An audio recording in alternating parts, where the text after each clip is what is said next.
What's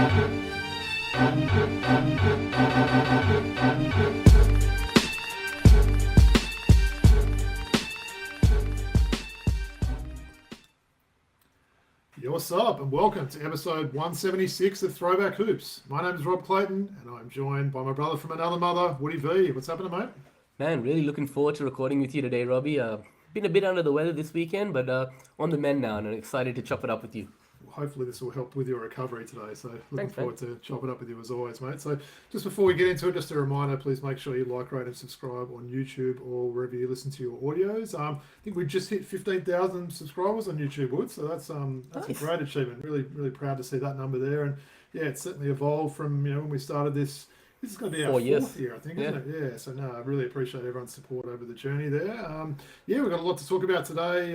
Sort of got a bit of a quick hits bit. We're going to talk about the FIBA Asia Cup, and we're going to do our first NBL season preview, which I know you love doing these, Wood. So we're going to probably have enough time to maybe do one, and then we'll sort of spread them out each week and sort of do some more. So, well, before we get into all that, we'll start off with our jerseys as always. See you rocking a classic champion Charlotte Hornets jersey there. Woods are stand up rocking the classic number 2, Larry Johnson jersey. Now that looks a little bit of a smaller jersey than that Luke Longley one you rocked the other week, Woods. It is. I saw that guy who on Twitter, on X, who's the second biggest champion collector. So I thought, let me go find all my champion jerseys and separate them. And I forgot I even had this one. A lot of them had Johnson. Not many of them had L. Johnson on the back. Because there's another Johnson on that team at the time. Was there? I was just thinking that when I saw it. I mean, I know like the Phoenix thing when they had Frank Johnson and Kevin Johnson. Yeah. We'll have to look that up and find out who this other. I mean, there must have been. For the reason to do that. So I just thought this is odd. So it's someone that we don't talk about as much as we should, because in popular culture you think of Larry Johnson as Grandmama, right? But his career was pretty short-lived. Larry Demetric Johnson, born March 14th, 1969 in Tyler, Texas, went to high school at Skyline and obviously had that great career at UNLV before becoming the first overall pick in the 1991 NBA draft with the Charlotte Hornets, and obviously created that great duo with Alonzo Mourning and also a trio, actually, Muggsy Bogues there as well, those three, the NBA Jam trio. Obviously didn't end all that well. Those two, from all reports, didn't get along, but you still remember that time fondly. He spent 5 years with the Charlotte Hornets and then 5 years with the New York Knicks before injuries let him down, and he finished his career quite early, in his early 30s, Robbie. Two-time NBA All-Star, All-NBA second team, NBA Rookie of the Year, NBA All-Rookie first team, NCAA champion in 1990 with the UNLV squad, and he was a National College Player of the Year in 1991. Also, Texas Mr. Basketball. And like with the Converse ads, right? He just did it for fun. Thought he'd be Grandmama, didn't think it would pick up and become such a big part of popular culture. He was with Steve Urkel on Family Matters on an episode as well, playing Grandmama. What do you remember about That's Larry a pretty Johnson? Good resume despite the injuries like you mentioned there. It's funny, I was actually watching those ads for some random reason on YouTube the other day, and they still held up pretty well there. But he had that real cult following, didn't he? I mean, Charlotte Hornets, they were sort of up there with the Bulls, the Lakers, and those sort of teams in those early to mid 90s there. I mean, everyone wanted the Charlotte Hornets starter jacket, the Charlotte Hornets hat, and those jerseys there. Whether it was a Larry Johnson, a Glenn Rice, and Alonzo Mourning, they were really popular items, weren't they? There, so yeah, no, he was fun, wasn't he? Yeah, for sure. His middle part was legendary as well. Do you remember? Yeah, and he had the gold tooth too, didn't he? Yeah, and well, the reason I wore his jersey today was a little bit of news that's come out recently. I just want to read it to you, right?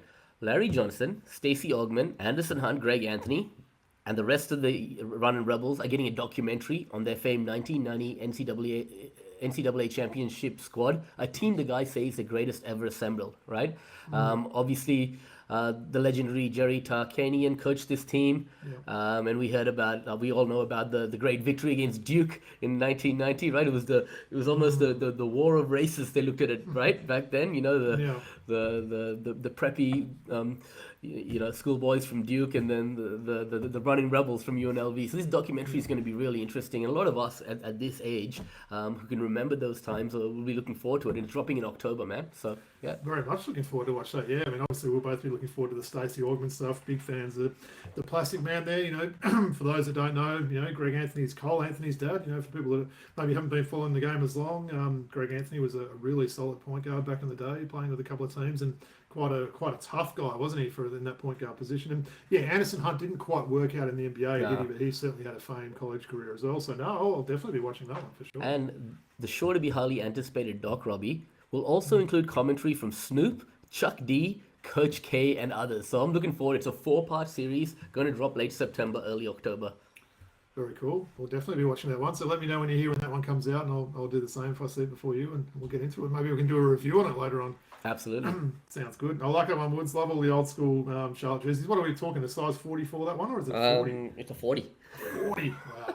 I used to be that skinny. Yeah, true. I actually don't own any 40s. I've got 44s, 48s, and 52s. But yeah, they were they would be worth a bit now. Those Charlotte ones. Do you remember in the condition too? Yeah, do you remember in the early days you and me were shopping for champion jerseys in the early 2000s, and you'd get them for like $10, $15 online. People were just giving them away, man. And Mate, I remember going through a stage where I was literally buying 1 or 2 a week, and the Aussie dollar was just ridiculous. It was like the other way. It was like it was at 110 or something like that. So I'd buy like a $50 USA jersey, and it'd be $30-something Australian with like cheap postage, no GST taxes, sending stuff in. So it's a lot harder to collect. You seen what the champion jerseys are going for now, 20 years later? Yeah, 100%. Yeah, well, it's a bit of a nest egg we've got if we ever need to make a quick buck there. So, sure, yeah. Well, I'll show you how I'm wearing today. It's not an old school champion jersey. It's an Adidas one. So, not the current Nike sort of supplier, but Adidas.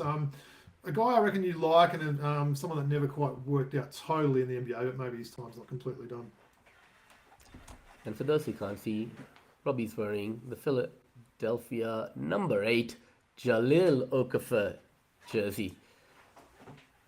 And yeah, massive You're fan. a fan, right? Yeah. Massive fan. Yeah. I'll let you take it away. Yeah, a little bit about Jahlil Okafor. So this is a blue Adidas Philadelphia 76ers rookie jersey.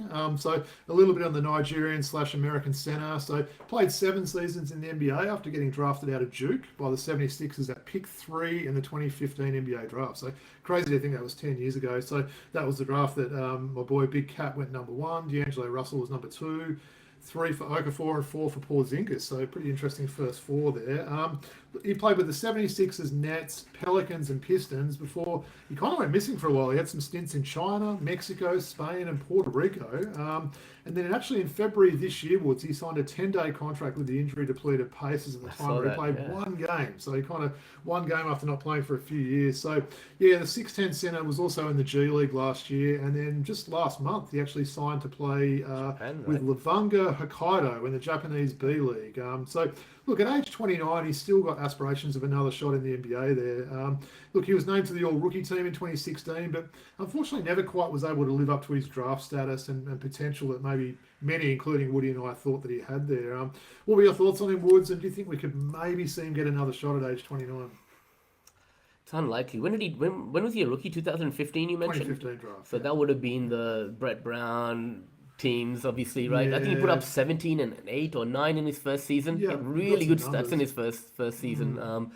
I think it was just a time when he came into the league where the back to the basket backman was getting passed by in the NBA, right? Guys were all getting encouraged to stretch the floor, shoot threes, and that big, laboring center clogging up the key was something that the NBA went away from at that time. He's just unlucky, around that time, right? Yeah, really unlucky. But I think that's slowly coming back, right? But at 29, 30, can you find a younger guy who can do that? I think for him now, forget about the NBA dream. Go and play overseas, man. Broaden your horizons. We talked about Keanu Pinder going to Perth and earning a paycheck, right? It's also about going and not sitting at the end of the bench, playing with teammates from different cultures. They'll be playing against each other this season, won't they? Keanu Pinder versus Jahlil Okafor. So. The NBL would be a great place for him. FIBA basketball suits him perfectly, right? So he's someone people could look at down here as well. Yeah, maybe he's a potential name we see out here sooner than later, sort of thing. So, yeah, it's an interesting one there. I like getting jerseys of guys in their rookie year. So I try and each year I'll buy like a rookie jersey. Hawks don't normally have a great rookie, sort of they haven't anyway before Rick Shea came in. So I'd sort of buy one of these. And yeah, I kind of like the jersey. It was funny when I got it outwards. I'm pretty crazy with my jersey collection. I've got them in team order and stuff like that. it was right next to a red Philadelphia 76ers Andrew Bynum jersey, which I must wear that one day. Andrew Bynum, who basically never played for him, right? So that's a pretty crazy jersey to have. But yeah, Jahlil Okafor. So those that, it's kind of forgotten about him. He was certainly a highly regarded player out of Duke. And, at age 29, we may see him, whether it's over here or back in the NBA someday. Well, we'll definitely see him at international level, potentially representing the Nigerian national team again at the Olympics and things like that, right? For sure. All right, well, I got a card of the week now. So I thought I'd choose a veteran player this week, Wood. So it's a newer card. So it's a Panini Donruss Optic 2023-24 auto card. And it's someone that probably, people would know him as being the dad of a very famous player these days. So you probably know who this one is. It's none other than Dell Curry. Wardell Curry. Keeping that Charlotte Hornets theme. I didn't even know you were rocking that today. So he's rocking that same Charlotte Hornets jersey. Yeah. So I was a big fan of Dell Curry. I remember him back with Cleveland. That very first set of cards that I always go on about. I had his rookie card back in the day, and he was someone, as me, someone that tries to be a good shooter. It doesn't happen very often these days, but he was someone that I loved growing up. If he missed a shot, you were surprised, right? That's how good a shooter this guy was. And he's been really forgotten about, right? He didn't have the all-round game that Steph had, but he just had an amazing shot. That he had this really effortless shot, didn't he? That you could just, his shot always came out the same. He had this really good kind of flick of the wrist sort of thing. And by all accounts, he was a real gym rat. Apparently, he had like the keys to the college he went to, the keys of the coach's barn where they had like a full court in there sort of thing. So he used to just basically go in there and practice his shooting all the time. And not surprised he produced a couple of great shooters in obviously Steph Curry, but Seth Curry's no slouch as well. Don't even know who he's playing with these days. Seth Curry seems to bounce around. He just signed with someone the other day, man. I'll tell you. Yeah, okay, but Dell Curry. So those that may not know about him, look, he's still very much involved in the game. He's a broadcaster. I think he's always remained in Charlotte and called those Charlotte games. But that actually worked out quite well, didn't it? And it's a nice looking card too. You got that bit of a sparkle there, nice signature there. But funny I chose a Charlotte one and you're wearing a Charlotte jersey without us even checking today. So shout out to Dell Curry and that auto card there. There's talk of Seth Curry going to partner up with his brother in Golden State. Interesting. I don't think they've ever played together, have they? Yeah, I just looked it up. Well, what will they do that? Will they? Because they won't be able to have S Curry jerseys. That would be interesting. I know. Interesting. I think they just have Curry jerseys, wouldn't they? You just have to work it out by the numbers. Yeah. So, nice. All right. I would say it was fun. So an old school champion jersey, an Adidas one, and it's always good we sort of pick these different players. We never know who we're picking each week. It's just sort of luck of the draw. But generic hat for once. Rocking that nice hat as well. Yeah, nice one. All right, well, a lot to talk about. So I thought we'd start off with just some quick hits this would. So as predicted last week, I think literally as we were recording, we mentioned that the Jack McVeigh news was imminent there, and we thought that maybe Cairns were going to sign him, and look, that did become official not long after we hit stop on the record there. So, look, huge signing by the Snakes there. And apparently it's $1 million contract there, one of the biggest contracts we've ever seen given in the NBL there. So, look, Tasmania's going to be pretty dirty, I think, to lose him to Cairns there. Maybe the cold weather was getting to him and he wanted to go to a tropical location. But how big a signing is this for Cairns, and how do you see him fitting in? Is he like a genuine MVP chance this season? Absolutely. I mean, you got to put some nice pieces around him. Adam Ford's going to be a great coach for him. You can already see the relationship working there. But what I like about Cairns is they've got that private equity investment now, right? Okay. In previous years, they would be the training ground for great players to then go and find a home somewhere else, right? Yeah. Cairns having that opportunity to be able to spend money and getting marquee players to come to Far North Queensland is just awesome for the league, right? It creates parity, right? You've seen Illawarra, a small market team, Tasmania, a small market team being competitive, win championships, right? Yeah. We want to see that from the likes of Cairns, and I think with Jack McVeigh, it's a community-based team, right? And he's going to fit into that community really well. But yes, I'll be interested to see. There's a lot of more work to do there for Cairns. Who are they going to surround him with? But yes, to answer your question, he is a legitimate MVP candidate this year. So he's a legit 20 points a game, isn't he? I think if he comes out and lives to his potential. Apparently they might be signing his brother as a DP, so I don't really know much about his brother at all. That could be maybe part of the contract that he had to get him involved there too. I think what a lot of people have not seen with Jack McVeigh is his progression over the last 12 months since he's been out of the NBL, playing in the G League, spending time in the NBA, learning from some of the greatest players in the world, right? We're going to see a more rounded version of Jack McVeigh. We saw some of that in the Summer League as well with our Hawks, right? So looking forward to it. It's going to be another jersey I definitely have to get. For sure, man. Jack McVeigh type hands jersey. So that was huge news, wasn't it? There's also some rumours they're looking at Admiral Schofield, but those rumours seem to have died down. Another rumour I heard today is Marcus Lee. So Marcus Lee seems intent with maybe trying to play with every team in the NBL. So that wouldn't be a bad signing if they could get him. And then rounded out with some maybe Aussie sort of college talent, which we know they've got over the years there. Another couple of smaller moves, Woods. Jonah Bolden signing with Illawarra. That's pretty solid, I reckon. I know you're a fan of Bolden. This will be his third team in 3 seasons now, but how do you see that fit for the Hawks? Look, Coach Tatum likes to spread the floor. That team likes to shoot a lot of threes, right? Now they've got JaVale McGee and Jonah Bolden there, and Harry Froling as well, right? So they've got some pretty solid to cover for Sam Froling, right? They've lost a few people, but they've retooled pretty well, haven't they? You got 2 NBA level centers on your team, right? Both played in the NBA before, right? That's a huge coup to have, right? So, absolutely. And there's another smaller sign today. We saw John Brown the third. Yes. I'm not sure if it's totally official, but basically with Southeast there. So for those that don't know the name there, firstly, if you see a picture of him, it's not Patrick Beverley's father, even though it looks like him just on a bigger scale there. But he was the guy that Perth tried to sign a few years ago and just couldn't get the paperwork in time. So he's been basically a career player in Europe there, and very talented defender there. He's someone that's played in some of those high level European teams, and he'll offer them a lot of defense and everything for Southeast. You thought that was a good move for them? Or? Yeah, definitely. In fact, I did a lot of research on him during the Perth time. When he and he's had a storied career in Europe. He's 33 years of age now. He's a veteran. He's not young. And he does all the X's and O's, man. The things that you need to do: dive on loose balls, get rebounds, defend well, box out. So I think he fits in there. Right now, you guys need to.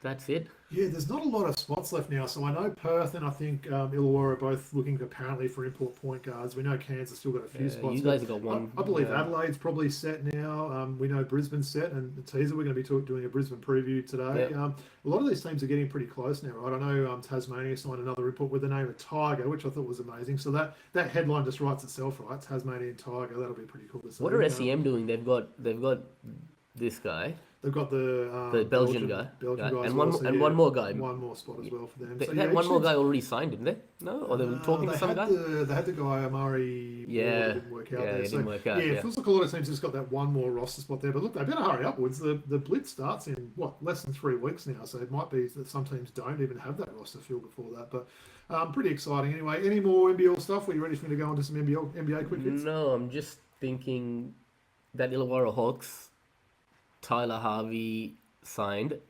They've got JaVale McGee signed.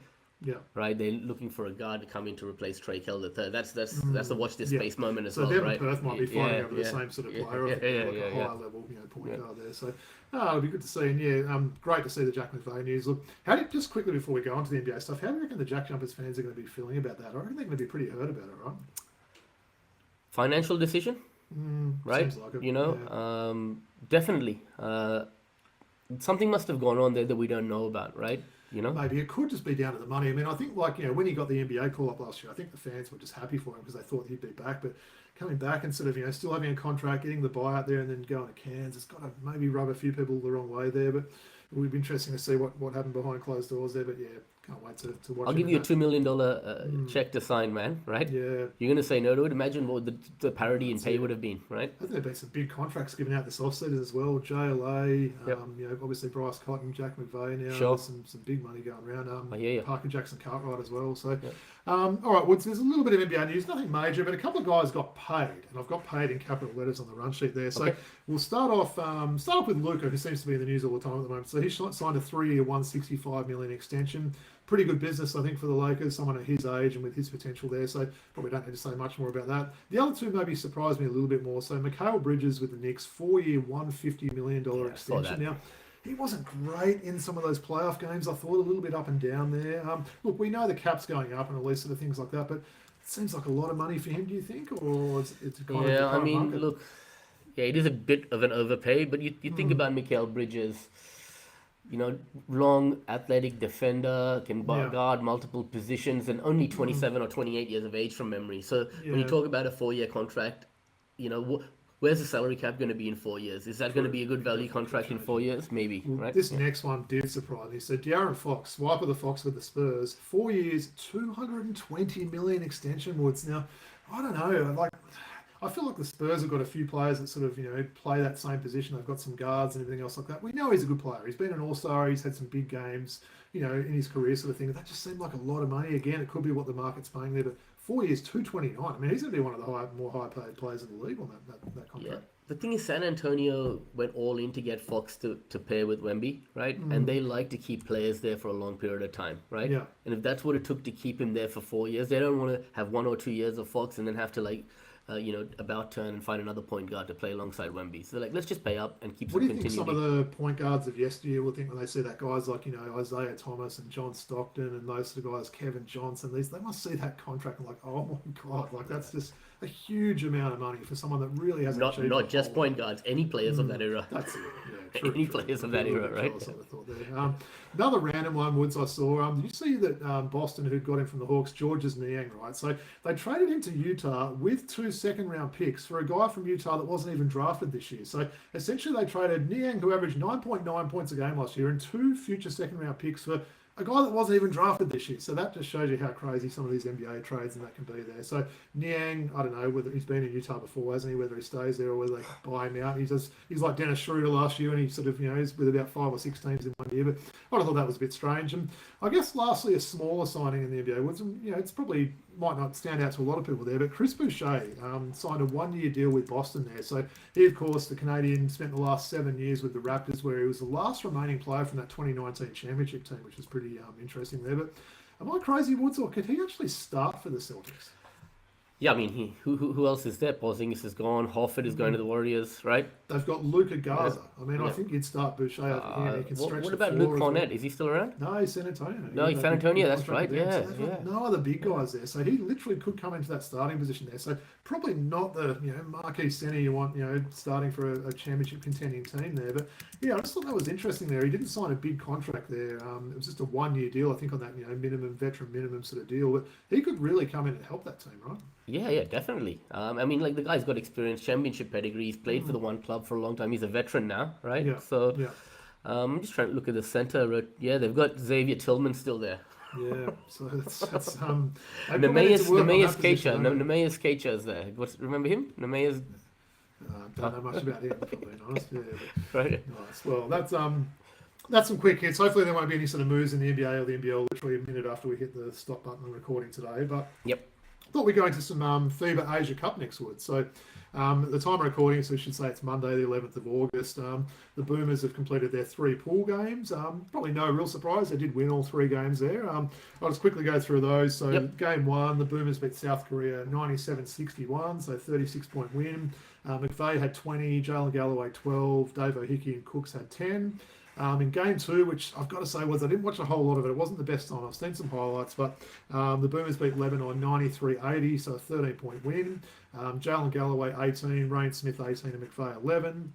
And then last night, a very family-friendly time, the Boomers beat Qatar 110-82, 28-point win. It wasn't always Was it? right there. Qatar gave them a real sort of run and were quite physical there. It was a bit of a chippy game as well, wasn't it? Yeah. So you guessed it, Jaylin Galloway leading the scoring again with 24 points. Davo and Rain Smith both chipped in with 15. So as I mentioned, Boomers finished 3-0. They're awaiting their quarterfinal opponent at the moment. What are your thoughts on the games, Ben Woods? And maybe give me some quick thoughts on that, and give me some quick thoughts on Jaylin Galloway, because he's been the standout player so far for the Boomers. So Galloway, let's talk about Galloway. Over the 3 games, 54 points, averaging 18 points a game, shooting about at a great clip, 70% from the field, getting steals, defending well, rebounding the basketball. He's just... You've seen him in NBL 1 in this offseason. You knew this progression was happening. The one knock on him was not his talent in the past.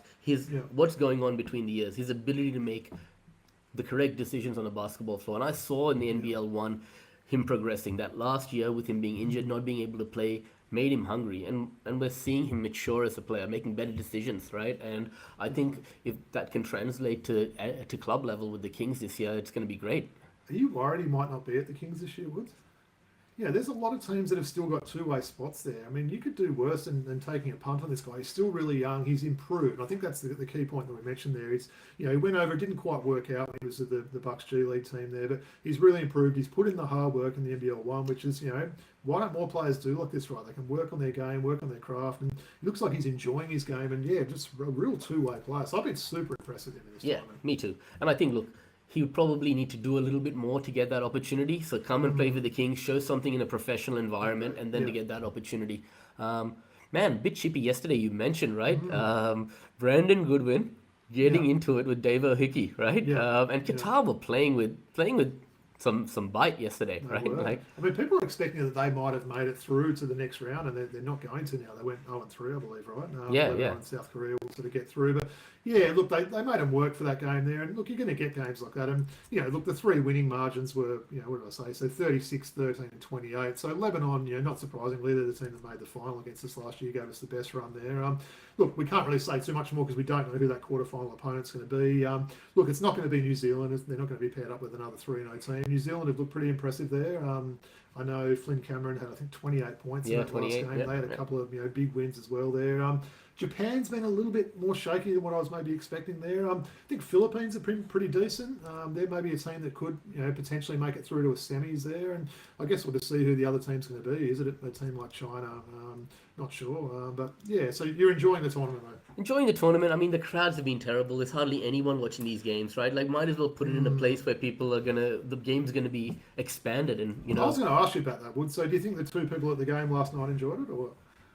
I think more people came to watch us play on Thursday night. Possibly. So it's disappointing to see, isn't it? Put this in a country where people are going to get behind it, right? Or give out free tickets to school kids, or do something like that to give a little bit of an atmosphere there. It was pretty disappointing to see the crowds, and I don't know that it's suddenly going to change. I don't think it's going to get to semis and stuff, and the crowds are suddenly going to fill up there. It's a nice looking stadium and stuff like that, but yeah, I don't know. Obviously, money talks to these sort of competitions, but yeah, pretty disappointing. What happened when Saudi Arabia was playing? Did the home fans come out? I didn't have a look at the game. Yeah, I'm not too sure as well. But what about your mates as well, India? How did they go? Any? Man, it's just such a great developing sport in India. A billion people. Just how we said cricket has a place in the US, right? Basketball has a place in India, right? It's like almost there's markets there for it. And the fact that did they win a game? I know. I've honestly haven't. let me have a look. I don't So think we know they were China very beat close. They them. were very close in one.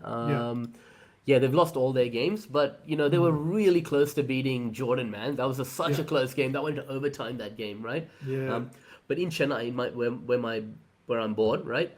There was a qualifier for this tournament, right? In the one indoor stadium, the whole of Chennai, and apparently 8,000 people came to this qualifiers to watch India win that game for basketball. That shows the interest there. And the Basketball Without Borders program has been great, and people are going out to places, regions in Africa, India, Asia, and promoting the game. That's why I think it's a great opportunity for the FIBA Asia Cup qualifiers to go to a country like India or Sri Lanka or wherever. It's good to see countries you don't think of, right? Like Syria's in this Asian Cup now. They've got CJ Marin, who I commentated for Illawarra Hawks and NBL 1 East this year. So he's a good player. Been sort of following his progress in there. They haven't been going too well as a team, but great to see some of these countries that who knows what will happen in the next 4 to 8 years sort of thing. They could be some big improvers there. So.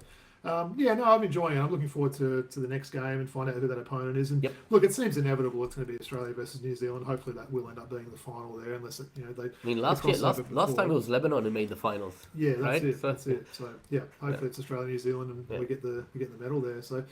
All right, Woods. Well, I know you've been looking forward to this. We've got our first NBL season preview. So for those that have been with us across the journey, we go through each team. We might get a couple of special guests on for different teams. Woody's got these amazing slides that he puts together and works hard doing those. And we're going to start off with the Brisbane Bullets today. So maybe if you want to put up that slide, we know this team's pretty much complete there. So maybe I'll go through the list there, Wood. So yeah, sure. I think we both agree they've had a pretty good off-season. So definitely. The new players for the team, so Alex Dukas from OKC, Jacob Holt coming out of college, Javon Freeman Liberty, who we spoke about last week, one of the great names in the NBL. Jack Purchase, certainly seen that name before in the NBL. Jaylin Adams, former MVP from the Sydney Kings. Jensen Bradkey, that name seems familiar. Bradkey Woods, I think we've heard of that one before, just quietly. Sure, yeah. That's great to see. And also Tane Murray. So look, they've got a lot of younger guys that they've filtered out with, some highly regarded college players. There's some, obviously, listed departed players there. Isaac White, they lost a couple of imports. Josh Bannon was a big loss to Tasmania there. And, of course, the big man Rocco getting drafted by Minnesota. But, look, I think we both agree they've done really well here. Potential depth chart. Maybe you go through the depth chart, Woods, and tell me your thoughts about that. So let's just start with the starting lineup there. We've got a great import trio. We've got Jaylin Adams at the point guard, Freeman Liberty at the shooting guard position, and Casey Prather at power forward. Harrison and Alex Dukas. You've got 5 NBL level talents there at the starting lineup. So maybe let's just start there and tell me what you think about this import trio. Could this potentially be one of the best import trios in the NBL this season? firstly, that whole starting five has literally been either in the NBA or as close to the NBA as you could possibly be there, Wood. So that's pretty impressive, isn't it? There, I like the size there. I think Tyler Harrison's in for a really big year. I think Dukas will probably surprise a few people there, and as you mentioned, that backcourt there. So yeah, they've done really well. Obviously, they've got a new coach, Stu Lash. We're not sure how that's going to work out. Hasn't got a lot of coaching experience, but whatever they're doing in the front office there, and whether the coach is involved in that, they've done well there. And I also like some of their depth. You read out the starters. I'll talk about some of the depth there. So you've got some veterans coming off the bench there. So you've got Mitch Norton. You could do a lot worse than him as a point guard. And you've got Sam McDaniel coming back. A little bit of a forgotten player. Was out last year with injury. Great defensive player. We know that. We've seen that on a couple of teams now. He's been, he's played in Melbourne. He's played in Tassie as well. Jack Purchase. Massive numbers in the NBL 1 South this year. I think he had a 50-point game at one stage, and son of Jack Purchase, Nigel Purchase, I should say, back in the day from Melbourne. And then there's young guns. So you've got Murray, you've got Bradkey, and you've got Holt there. So three sort of young guys that are coming out of college there. So I'm really liking this team, and maybe it's because we haven't looked at any other teams, Woods, and this one stands out there. But am I crazy to think this is a team that I'm going to sort of reserve judgment on my, top, on my ladder position until we've done some more teams. So I think they're a legit, top six and at least a play-in chance here, right? Yeah, I'm with you, man. I think a play-in chance for sure. A couple of questions I got for you, right? Sam McDaniel, really tough injury last year. He's going to be really important to this squad. Do you think Alex Dukas is going to start at the small forward position or Sam McDaniel? It's a tough one, isn't it? Yeah, that's probably the only question mark there. We might find out the answer to that at the Blitz there. Personally, I wouldn't mind Sam McDaniel coming in as that six-man there, coming in and playing that defense. And, we know he's a really highly respected player in Brisbane there. So maybe if it was me, I'd say Dukas starting. But, yeah, that'll probably be sorted out in the Blitz, I would have thought there. We should say as well, Woods, last year Brisbane went 13-15 and finished in 7th place. So, only a couple of games under 500 there. So it wasn't like a disaster of a season. But no. I think they can definitely, 13 wins. Could they win another 4 games next year and, be over 50%? I think they definitely could.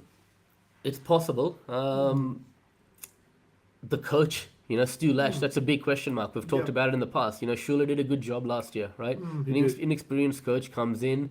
One other guy I actually want to talk to you about, I did a little bit of research on, is Jacob Holt. A lot of high props on this guy coming out of Sacramento State, where he averaged 16.3 points and 7 rebounds per game. This is a proper program he's playing in, putting up those kind of numbers, right? Yeah. So I think he's ready to contribute right away. What do you know about these young guys, Holt and Tay Murray? Obviously, you know. Yeah, look, don't know heaps about him. I've certainly heard a lot about Holt. I mean, that was one of their early signings, I think, as well. And like I saw, the highlight package, and like you said, he went to a pretty solid school there, playing in California and that. So yeah, I think it's a good signing there. And hopefully, Stu Lash is someone that can mentor some of these young guys. And we mentioned Jensen Bradkey there. He's another guy that played with COE for a little bit before he went over to college there. And he's obviously got the name there, but we hope he can sort of develop as that DP player there. But I like the mix though, Woods. It's quite a young team, isn't it? There's some veterans there, and you're talking veterans like Casey Prather, of course, and Jaylin Adams and that. But there's also some young guys. So I like the mix that they've got there. Tommy Smith-Milner, I didn't sort of talk much about him, but he's a pretty solid backup. Perennial backup in this league. He's always got a job as a backup in this league, right? Yeah, he'll go out and hit some threes and sort of use his big sort of body and stuff like that. So you could do a lot worse than him there. And look, Casey Prather, I think we're all probably really high on him after how well he played last season. He looked as healthy as we'd seen him for a long time there. So yeah, the Brisbane Bullets, Woods. Bro, Javon Freeman Liberty. Yeah, tell me this about guy is going to be a flat-out scorer, man. He's going to be a baller. He can do a little bit of everything on the court. Not many people are talking about him, but NBA teams were high on him. He was close to getting a two-way deal from NBA teams at Summer League, right? How are they fitting that name on a jersey? They couldn't fit one Swakala Bullock on my jersey. Yeah, true. They stuffed it up, didn't they? You're still dirty about that, aren't you? Still dirty about that. No, you're absolutely right. And look, you don't see a lot of teams with all import backcourts, do you? It's not something you totally see. You normally see maybe a swingman or a big there or something. But I like what they've got there. Jaylin Adams, I think, we know he's going to have the keys for this team and sort of have the ball in his hands a lot. But maybe that sort of maybe goes on. We always do a bit of a fantasy sort of, sort of chat with some of these players, Would. So we have a start and a sleeper there. So give me your fantasy start on this team. Who do you see putting up big numbers? Jaylin Adams, man. I was going to say Casey Prather, but I think he's going to have the ball in his hand a lot. Get him in your team, right? Especially on doubles. You want Jaylin Adams as your stud. And for me as a sleeper, I've got Sam McDaniel, right?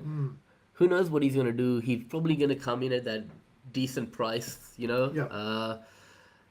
And his value for the money you spend on him could be good. So yeah. I hate to say it, Woods, but I've got exactly the same as you for those two, and we didn't sort of, check what we're doing before that. Yeah, I think you're right. McDaniel will come on, he'll get steals, he'll do those sort of things like that. Not sure how they'll sort of, price him there. We should say as well, Woods, really encourage everyone to get involved in NBL Supercoach. It just sort of adds that extra dimension. When you're watching games this year, you might be watching some random game, with none of your teams that are playing, and you're suddenly like cheering someone on because they're in your fantasy team, or, cursing someone because they're missing shots all night. So, we obviously love our fantasy basketball, but the NBL is exciting. We'll definitely be setting up another league and getting some of the usual suspects involved in that. For sure. So, look, any more thoughts on Brisbane? Where do you sort of see them, being a legit top six chance? Yeah. Yeah, sixth or fifth. I mean, I put sixth. You told me to give a prediction. I've got sixth. But obviously, once we go through all the teams that may change, when we do our season preview just before the season starts, you're going to ask me to give the top 10 in order. 100%, right? yeah. So, look, we will say some of these. I should say, when we give some of these ladder predictions with the weekly previews, there will be an asterisk there, but we will come out 100% before the season starts. And, we'll name our tips. We never shy away from that. We might look like absolute gooses, at the end of the season there, but we'll always sort of put our stats there. But, no, I appreciate that one, Woods. That was a good way to kick things off today. We'll have to think about who we're going to do next week. Because as you said earlier, right, not all the rosters are together. There's pieces missing. So to give a prediction is not It's hard, yeah. Completely because for all we easy, know, right? the Wildcats might come out with that point guard position and sign, I don't know, someone that's literally been in the NBA, as much as soon as last year. So you never know, right? So looking forward to do that. We'll have a think about the next team we're going to do there. I think Adelaide's maybe finished their roster. Yeah, we can do that. They could be one that we maybe look at doing next, and that will be an interesting one to talk through them. So no, that was fun, Woods. Getting back into those previews, always fun to do. So look, we'll go into a little bit of true false now, Woods. What do you think? Yeah, sure. Oh, just quickly. That Adelaide import trio definitely competes with this Brisbane import trio. Ooh, absolutely, sure does. Yeah, competes with probably any import trio we've seen for quite a while. I would have thought, absolutely. Yeah. So we'll hold on that for a true false question, Wood. So the first one is both Queensland NBL teams will be in the top 6 this season.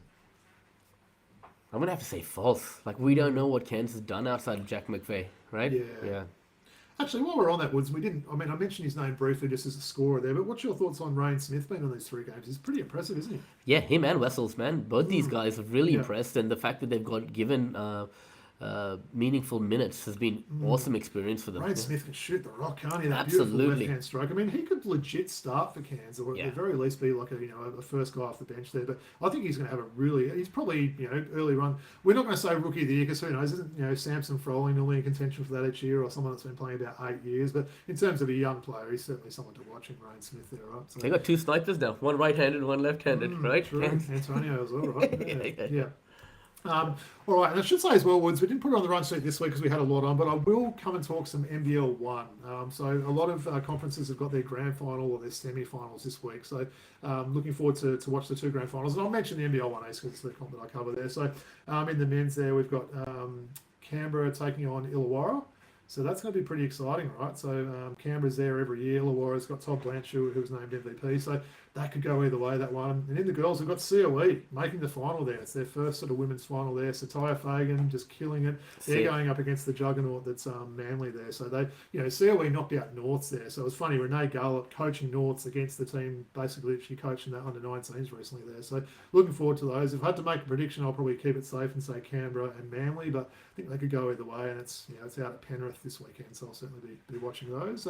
Shout out to Matt McQuaid as well, who I think may be commentating those, so all the best, Matty, with that one. But yeah, back to true and false, Woods.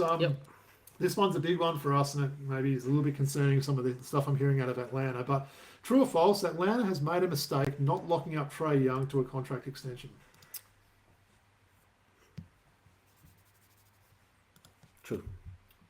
True. Look, firstly, and I'll give some context to that question, Woods. Apparently, there's rumours saying that he's not quite happy. I don't think the De'Aaron Fox thing would have made it any better there. And we should say he's still under contract for this season, and I think the next one. So it's kind of funny there that people want these early extensions there.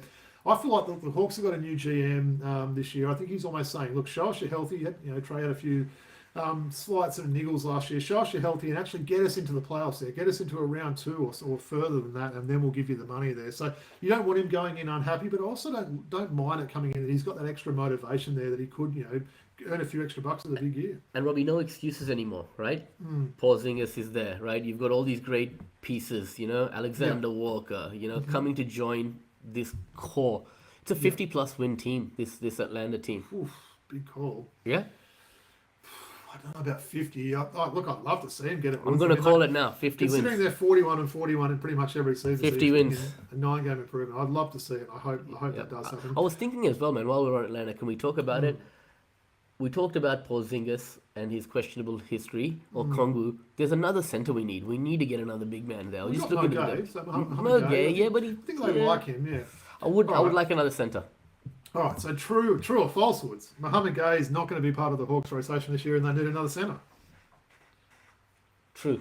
And what sort of center do you think they need? Like Mo Gay's 6'9", they need a 7-footer guy, like someone who can do a similar sort of role to Capella, Jahlil Okafor, maybe? Yeah, that kind of guy would go and get him from Japan. Guy can play 7 or 8 minutes, 10 minutes, I'd like to see another big. Anyway, okay. Yeah. Fair enough. Well, I'll have a word to Coach Quinn Snyder next time I chat with him there and get him onto that there. So, all right, Woods, true or false, Blake Griffin is unlucky to currently not be in the NBA Hall of Fame. Well, I mean, he just finished playing, right? 6 time. He's eligible now, yeah. 6-time All-Star from memory, right? Yeah. He'll get there, right? Quite a few All-NBA second teams and third teams, Rookie of the Year. Yeah. McDonald's All-American, great NCAA career. Man, he has to be. You think so? But saying that, Dwight Howard still isn't there, right? Yeah. So I was looking through that list of some of those guys that haven't made it, and Dwight Howard was the one that stood out. But I thought, Blake Griffin, that's an interesting one there. I talked about it many times on the show, the Mitch Richmond test. Mitch Richmond made it. A lot of people maybe think he didn't there. I think Blake Griffin's career, compares pretty well to that. He put LA Clippers on the map with that Lob City sort of time they had there. You mentioned the All-Star appearances, and I think he'll eventually get there. Dwight Howard's an interesting one. The fact that he's not there yet, maybe he hasn't quite hit that eligibility of years out of the game as well. He's still playing. Well, isn't he? He's fooling around somewhere doing something. He's playing Big 3 at the moment and getting nearly fights. Yeah, okay, all right, cool. Yeah. What's the rule there? Do you have to be retired from the NBA or completely retired? I think it's completely retired, and then you've got to get sort of nominated. So you've got the first ballot ones, or you can get sort of voted in. So look, we've seen guys that eventually make it quite a way after they've been retired there. So watch this space in Blake Griffin, I guess. And to round out our true or false this week, we would. So Luka Doncic will win his first MVP this season. True or false? False. False. Yeah. You think he's a chance, though, right? He's a chance. I mean, where are the Lakers going to be? Very middling still. Yeah, that's probably the issue, right? Like if they win, 39 games and they're 2 games under 500, that's probably not enough to get an MVP. On the other hand, though, Woods, if Lakers come out firing, LeBron, turns the clock back, and some of their, bench guys or your Austin Reeves guys step up and they win late 40s, pushing 50 there, I think he'd have to be a chance, right? Yep. All right, I'll put you on the spot then. Who's going to win MVP? You can change this before the season starts, but right now, who's your money on? Is it SGA going back to back? Anthony Edwards. Interesting. Well, I kind of hope not in a way, because I actually sold one of his cards that I had as a card that kind of didn't fit in my collection. I sold it, and as I was selling it, I'm like, if he has a good year, this could go up in value, so I kind of regret doing it. So shout out to the guy that I sold that card to. So, all right, Woods, that was fun. Look, as we mentioned, we'll be back next week. We'll have another NBL preview there. We'll certainly get some guests on over the coming weeks. We're back every week now. Are you going down to the Blitz in a few weeks, Woods? I can't make it, man. I'm going to be in Perth during the Blitz. So okay, sure. I'll watch some of Perth this week as well, right? No, I'm going next week. Oh, so you're going next week. Yeah, cool. All right. Well, looking forward to see how the Perth trip goes, and shout out to our good friends, the sports blokes there, Nathan Stew. For sure. Let's get into a bit of an outro, Wood. So as I mentioned at the start of the show, please make sure you like, rate, and subscribe on YouTube or wherever you listen to your podcasts. And we can be followed on X at Throwback Hoops, Instagram throwback.hoops, and email address throwbackhoopspodcast@gmail.com. We did forget to put our cards and jerseys up for this week, so we'll both take half the blame for that. But we'll get this lovely Dell Curry card up, and maybe some LJ there. I know that people would like to see that champion jersey there, so we'll get those up there. Also, Patreon, we mention that each week if anyone wants to pledge any dollars just for the production and the editing and all the costs that come associated with this, we'd really appreciate it. Yeah, Woods, give me some final thoughts. What are you looking forward to this week in the world of basketball? The finals of the Asia Cup, definitely. And obviously, with everything leading towards the Blitz, NBL preseason, really exciting time. So, yeah, let's continue with these previews. As you said, next week we can potentially do... Which one? Maybe Adelaide. Maybe Adelaide yep. could be the next one off the rank, because I'm pretty sure that roster's full there. It's, cool. At the very least, it might just be a DP or something. So maybe we'll say Adelaide. We'll talk about Adelaide. I think there's a lot of good content to talk about there. Absolutely. We'll certainly wrap up the Asia Cup and anything else that's happened. I will put an NBL 1 segment on the run sheet for next week, and we'll talk about some of these wins, your NBL 1, conference or your team or anything else like that. There were some really good games last week. I was literally flicking over to go to a timeout in one, so I'll go from the east over to the south and watch a bit of that, then I'll go to the west and see how Elijah Pepper and Withers and those sort of guys are going. So yeah, it's a great league, and it seems to get better and better. So Withers is still doing his thing in the NBL 1. Sick. Yeah, Withers and Pepper on the same team, so nice. They're looking pretty good duo there. So not sure if they will be back for another injury replacement like last year. I don't know if you want to sit around, play one game a month sort of thing, but it'll be interesting to see what happens with that. But all right, Woods, we'll really appreciate you kicking it with us again. Love the jersey. Got to love those old school Charlotte jerseys. I'm glad you managed to get that on as well, being a size 30 or 40 or whatever it is. But and yeah, looking forward to doing it all again next week. And it's a big peace out from the Throwback Hoops crew. Bye, everyone.